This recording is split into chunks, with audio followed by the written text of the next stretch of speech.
परिवार एक, बच्चे दो, लेकिन दोनों की जिंदगी में जमीन और आसमान का फर्क। ऐसा क्या हुआ कि एक बच्चे को सारे ऐशो आराम मिले और वहीं दूसरे बच्चे को अपनी जिंदगी के लिए लड़ाई लड़नी पड़ी। कहानी का नाम है टू डेस्टिनी।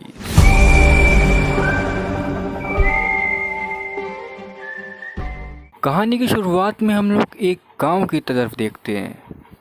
गांव सभी गांव की तरह आम सा दिख रहा था, लेकिन एक चीज़ उस गांव में काफ़ी अलग थी।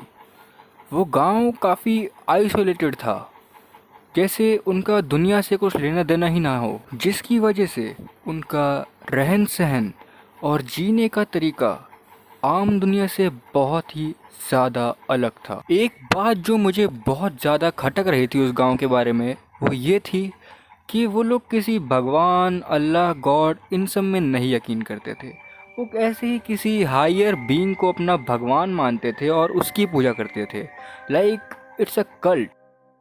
वो लोग अपने उस हायर बीइंग के बारे में कुछ भी नहीं सुन सकते थे। लाइक अगर तुमने उनके बारे में कुछ बोला तो वो तुम्हें जिंदा मार देंगे। गांव के सबसे अमीर आदमी की पत्नी गर्भवती थी, लेकिन उसके डिलीवरी को 3 महीने बचे हुए थे। लाइक 9 महीने होने में भी 3 महीने थे, जिसकी वजह से गांव में किसी को भी ऐसी शंका नहीं हुई थी कि कुछ होने वाला है। लेकिन गांव में पहली बार हुआ था कि एक नवजात शिशु 6 महीने में ही पैदा हो चुका था। वो पैदा तो हो चुका था, लेकिन उसकी बॉडी पार्ट्स ढंग से डेवलप्ड नहीं थे। लाइक उसकी स्किन नहीं आई थी, उसकी नाक नहीं आई थी, उसके बाल आए थे लेकिन सिर्फ कुछ ही जगहों पे। अगर उसको हम शैतान का दर्जा भी दे दें तो भी कोई बुराई नहीं है। वो बहुत ही ज़्यादा डरावना था। उसके नाखून थे लेकिन सुर्ख लाल।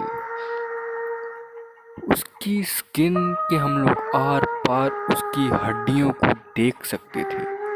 अगर उसको एक शैतान भी बोल दिया जाए तो भी कोई हैरानी नहीं होगी। अब चॉइस आपकी है।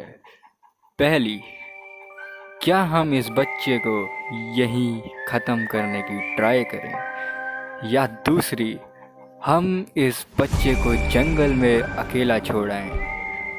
क्योंकि अगर हमने इसको गांव में रहने दिया तो गांव वाले इसको